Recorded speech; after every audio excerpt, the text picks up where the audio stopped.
computer. And I hope we don't run out of space. So I think we're going to go ahead and get going. It's 12:04. And I have my list of events and all of my cheating notes here. I think we're pretty much ready to go, right? The one thing I'm not seeing, it's a little weird. Okay, we're okay. So Bob and Kelly King are here with us on Maui. They are the founders of Pacific Biodiesel. And later on, we're going to have, well, initially, I think we're going to have a quick prayer from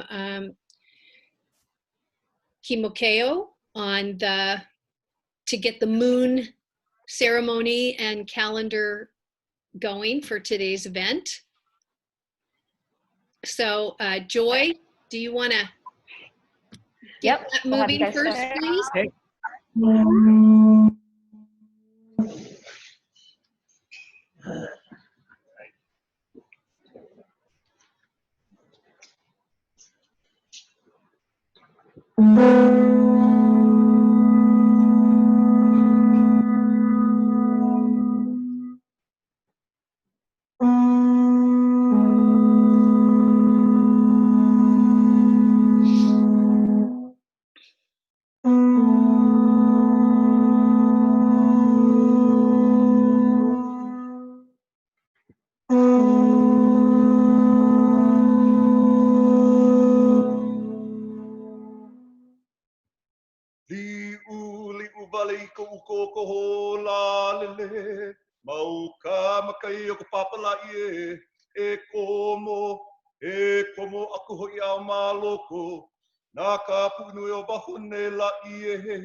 Here will explain to you the entry chant. In our culture, it's our tradition to ask permission before we enter a new place or to come into a place. In this chant, we are knocking on the door. We're asking that to fill our cup with Ike, insight, understanding, righteousness, sometimes the sight to see things unseen, as well as strength and mana, or spirituality. And to me, spirituality is what makes us all do the right thing when nobody looking. And so now that we're knocking on the door, the ancestors say, we're glad you guys showed up, Kimokeo, aloha lani bene, thank you for showing up. But they say showing up just not good enough. So we have to empty our cup and leave all our drama outside the door. And we come in with the open cup and they fill our cup today. The second chant was Kalei Maila. The lei that you see that we wearing here, the Maila is a sacred lei. We have the white lei that represents Mahina, the full moon. And then the chant says that now we give you this lei and we entrust you.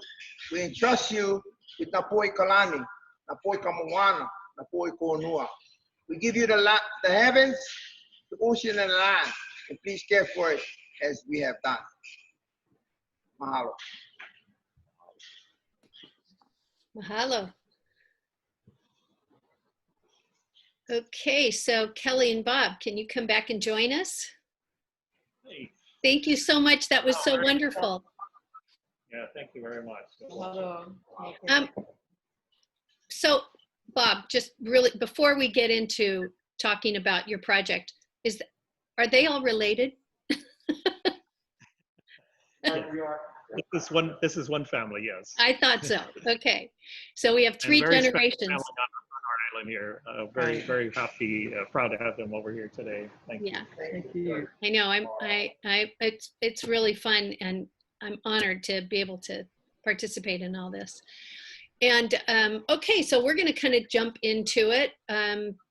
My name is Gay Timmons, if you don't know me, and this is Bob and Kelly King. They're on Maui. I'm in Northern California, and our company, OO Organic, is working with their company, Pacific Biodiesel, and I've worked with Bob for 3 years, maybe. I'm not sure. I think it was 3 years ago that you came to New York to the Suppliers Day and stood in our booth patiently. And they've started a project to increase sustainability in a broad number of ways throughout the Hawaiian Islands. And today, specifically, we're going to talk about the hemp project they have going. And I'm going to start with a couple of questions. So the first question, really, I would love both of you to answer this. And kind of just tell me from each of your perspectives. Overall, I view what you're doing as a significant sustainability project. You are taking things that have been done wrong and doing them well and correctly and in a sustainable, non-harming way. So I'd like you to talk about how you started this, when you started it, just a little overview of Pacific Biodiesel, and then kind of describe how the Kuleana project, the hemp project, fits in. You start. Okay, so we're you know, we've been doing biodiesel now for about 25 years, making fuel from vegetable oil, and why we're doing that is that we do see that burning fossil fuel is not the future. And so we set out to do something that was not just to replace fossil fuel, but also to do it locally. So we have local jobs and local industry and take care of the local waste problem with the used cooking oil. So that, after doing that, we realized that the next level is to go into agriculture to grow crops for energy. And then from there, it came into how do you actually make agriculture work in Hawaii correctly? Correctly for us means in a sustainable way, and again, using Hawaiian culture and taking care of this very special place, the land, with by treating it correctly. And then so that morphs into the hemp side, which is another mechanism for us to be able to afford to farm here in Maui, in Hawaii, and get a model of more jobs, more local resources, and key to all that is figuring out how to do it in the correct manner so the next generation will say, yeah, they started something good here, now we're going to carry it further. So that's the broad overview. But going back to how we got started with Pacific Biodiesel 25 years ago, really was looking, it started out as a big recycling project, because we had a generator business back then, and every time Bob would go down to the landfill to do maintenance on the generator, he would hear the complaints about all the used cooking oil and the waste grease going into the landfill, which created spontaneous combustible fires. And it was also a health danger because it was leaching into our groundwater. So he started looking into, I mean, this goes back to the beginning of the internet superhighway. This is the mid-90s, for those of you who remember, when you could actually get on the internet and you could see information from someone halfway around the world. No pictures. It was, you know, if you had a PC, you got yellow on black background. If you had an Apple computer, you got blue. You got yellow on a blue background, or something like white on a blue background. But way back then, Bob was totally fascinated by this connection that all of a sudden we had with information from anywhere in the world, and he just started researching alternatives for this used cooking oil and came across an experimental project in Idaho where they were researching used cooking oil being turned into biodiesel. And so we started there, and really we haven't ever been able to quantify it with the county, but it's been millions of gallons that we've kept out of the landfill and millions of gallons of fuel that we've recycled. And all of that also alleviated millions of gallons of wastewater spills that we've been having on the island from fogging grease in the wastewater treatment facility. So huge environmental recycling project. And then from there, we started getting requests to build biodiesel plants around the world, or around the US anyway. We built one in Japan and 11 others across the country. So it sort of kind of ping pong back and forth between, is that the future of Pacific Biodiesel going to be built to build biodiesel facilities around the world, or is it going to be to actually make fuel? And eventually we came back to focusing on making fuel for the state of Hawaii, when the state of Hawaii made a commitment to going 100% renewable by the year 2045. That's some of the background of where we started with used cooking oil. And there's what I call the grease ceiling for used cooking oil, because there's only so much fried foods on the island. There's only so many grease traps, and we don't really want to be advocates for more donuts and French fries. So, that kind of steered us in the direction of if the demand is growing and we only have a limited amount of grease, the next place to go is agriculture. And that's when I started looking into the sunflowers. I've been studying sunflowers for biofuels for about 15 years before we actually planted them. And we got it was a point in Maui County's history and economic situation where the last sugar mill in the state was going out of business, and that was the one on Maui. And so everybody was looking at these tens of thousands of acres, going, what's going to happen with that? Are we going to all of a sudden have development all over the island? And I believe that when we made a personal commitment to just grow sunflowers, and actually at that point, Bob and I personally invested in that, and the idea of sunflowers just went viral. So we saw Facebook pages about our Maui sunflowers anywhere from Detroit, Michigan to China to all these other countries. And I think it just really solidified for us that there's support for agriculture, for a diversified ag future for Maui. Thank you.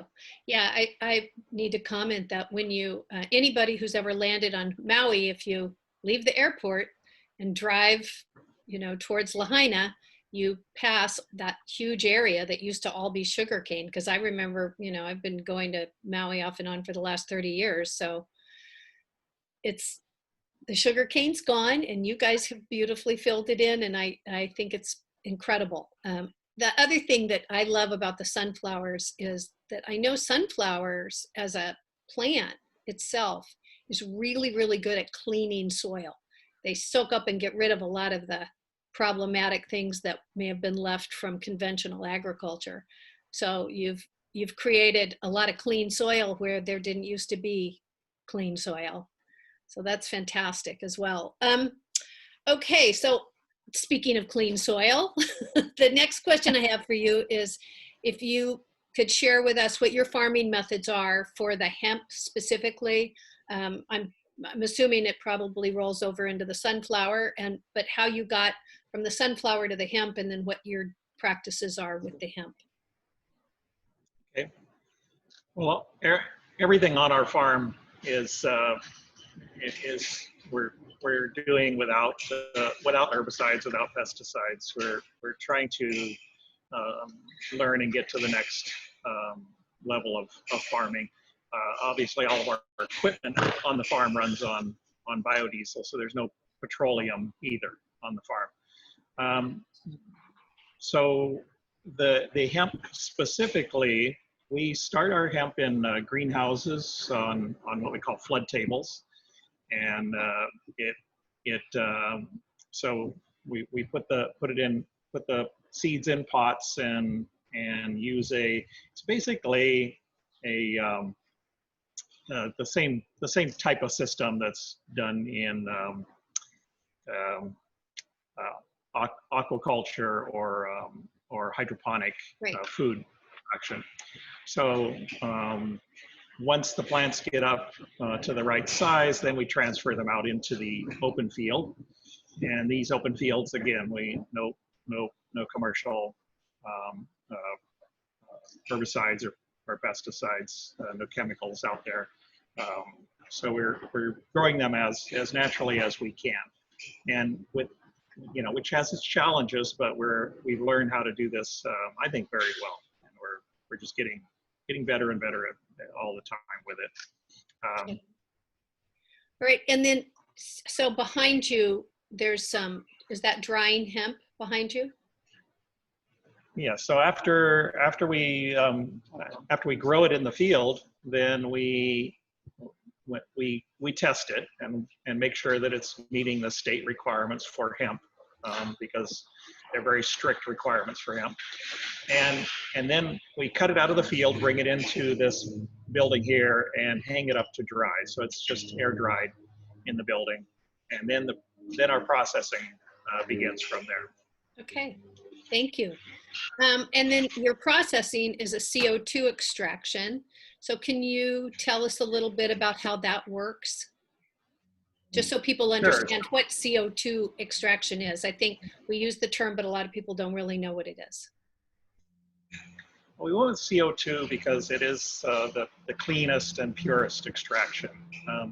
We're basically using supercritical CO2, so basically carbon dioxide, that's in a hybrid. The supercritical part is it's between a liquid and a gas. It's acting like both at the same time. So at high temperatures and a certain pressure, you can get supercritical, and it pulls all the extract out of the hemp plant. And because it is CO2, once we get this extract out and have it and have it as a paste, there's nothing left in there that, the CO2 will evaporate. It's only CO2. So there's no solvents, no alcohols, no chemicals. So it's we do chemical processes with vegetable oil with our biodiesel. So we have oleochemists and engineers that we know there's just no way to get 100% of hexane or these other chemicals out of an extract. So let's just not put it in to start with. And also where we work, we don't want to bring hexane onto this island. We don't want to bring toxic materials here because something eventually can happen. CO2 is a really nice, clean, benign material to be working with. So that's why we're doing CO2, and the material's coming out spectacular. Great. And so you end up with sort of a viscous material that you're then diluting a bit. So this is props. Props. So when the extractor goes from supercritical to subcritical, the butter will drop out, and then we decant it into these metal cans. And I don't know if you're going to be able to see this, but this is what this is what it looks like straight out of the extractor. It's very viscous. It's kind of it won't pour out. It's just but it's also a light color, and that light color is because there's still a lot of CO2 in it. Mm-hmm. So after this point, we barely warm it up to where it's becomes a liquid again, and the CO2 will go off of it. Yeah. And at that point, it becomes this nice dark, same solid type material, but a very dark color, and that's the actual extract without the CO2 in it. And that's sort of like the consistency of very, very, very thick honey. Okay, let me have that one. Let me show you. So you saw the one was dark. Now, once it's heated up, it becomes, the light color with the CO2. And this is without the CO2. You can barely see it in there. Same thing though. It's it won't come out even at Hawaii temperatures, but a little bit warmer than today. It'll become liquid and it'll pour out. Right, and then you dilute it into one of the oils that you are pressing from the seeds you're growing there. on the farm in the sunflower, and then you also have a macadamia product as well. Correct? So that way it's a lot easier to work with, I think, because that viscous material is difficult to measure, but if it's dispersed in an oil, I think it makes it a lot easier. So I really appreciate that aspect of this product. I think it's great. And now they're both oils that are really good for your skin, by the way, if you use them alone. So it's kind of a win-win combination. Yes, they both are. They're both pretty solid oils. They have a good shelf life. So my last question for you before we go for the full moon ceremony here is, how do you envision this project's going to grow? What other sorts of plants do you think you can do? And I know you've sent me a few things to kind of play with, which actually I'll be doing after this event today. So what next? Well, I don't know. We're trying to get to see what other unique plants that we can grow here in Hawaii, that the farmers would like to grow here in Hawaii, and then can we leverage this processing equipment, this facility to get to the next level. We have this really unique place with some really unique plants here, and frankly, I'm the processing guy. I like to process stuff. I want to listen to the farmers and see, what are the unique things that we have in Hawaii that we can share with others. Yeah, because you must have a lot of indigenous plants that are unique to Hawaii, I would think. So thousands. Yeah, it would be really interesting to see what else you guys can make, because CO2 extraction can be used on so many different things. So with that, I think it would be wonderful if we can go back to our ceremony and have that presentation done.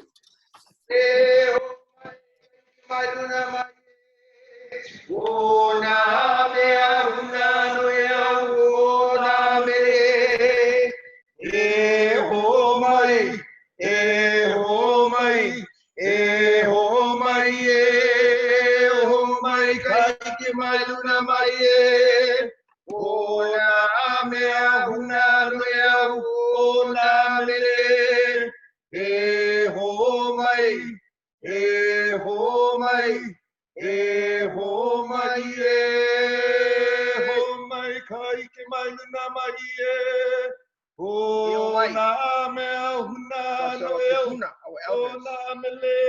have much Incase knowledge and experience that make them so dominant. So here we invite them today, the Kuleana, and the responsibility that was left up to us in making what we call Kuleana. This is Benny, he's the father of Alohelani. They're going to do for you the moon calendar chant, and we'll come back and have the calendar in front there to explain to you how Pacific Biodiesel, with its first product, the sunflower, and now hemp, and culturally adopted that and using the calendar to grow what we call today the sunflower and mainly the hemp in the product that we have for today called Kuleana. In Hawaiian, it's the responsibility and what we have in sustaining what was yesterday, today, and tomorrow. I give you Veni and his daughter, Alohelani. Kamali'i ke ola o ka helu po. Muku ne muku kamalama. Hilo ne kau kahoaka. Eha aku, eha ole. Kuna mohalu hua akua. Hokuma helani pu. Ekolu la au, ekolu ole, ekolu ka loa. Kane, lono mauli pau.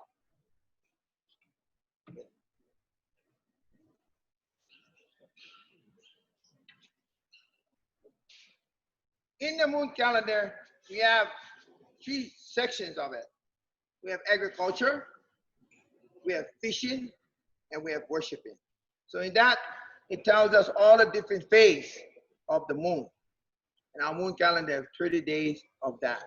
And today we're in August the 8th. Which is the Ole Day. Yeah. So it goes from the new moon, becomes the full moon, and then into the no moon. It lasts 30 days. So when you see the moon like this, the Cheshire cat smile, the bowl is empty, yeah? So it tells you that's the good days to go and harvest. That's the time to go eat, yeah? When it comes to the full moon, now it's the god. It's the god. It's when the gods walk the earth.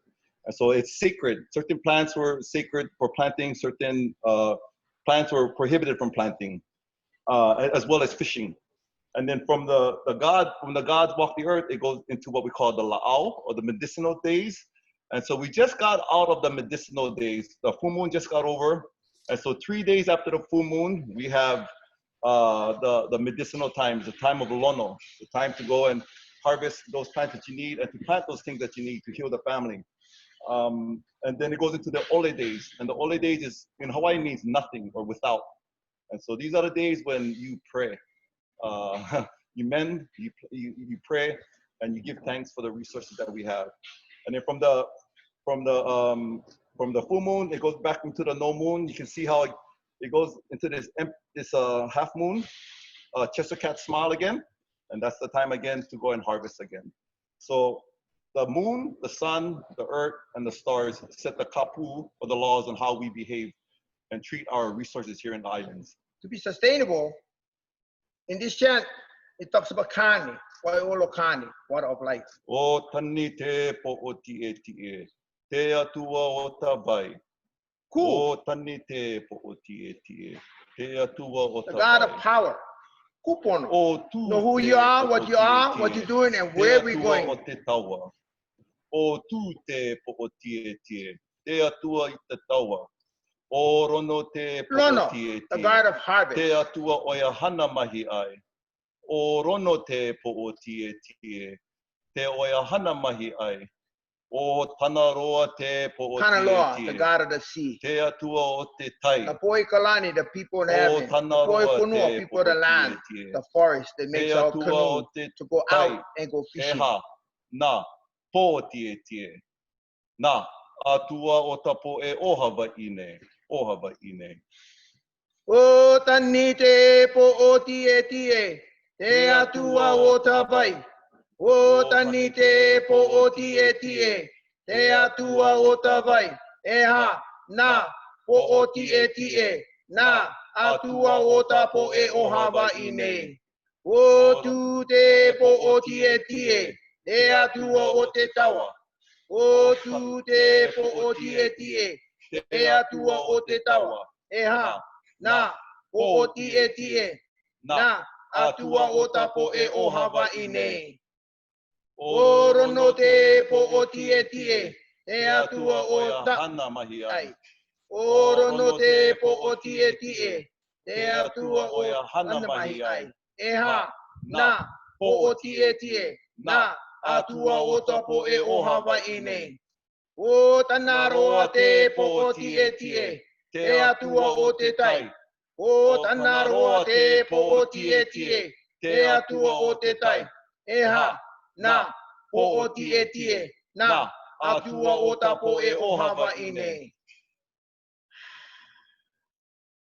Uola kamakaloala, kuka ike aloha, kuka ia kahaloala, pabe mai na lehua, mai ko oku ia kahalawaila, mahalo e na akua, mahalo e na kupunala ea, mahalo me ke alohala. Mahalo me ke alohala, e mahalo. Mahalo ke akua, mahalo na makua, na mahalo kupuna. E mahalo i oi, e no hana Pacific Biodiesel. E na tupuna, e kukua, e kekai me ke aloha pumiana, no Kuleana. E ia mama uanoa. Aloha. Aloha. Thank you. We will see each Thank other you again. so much.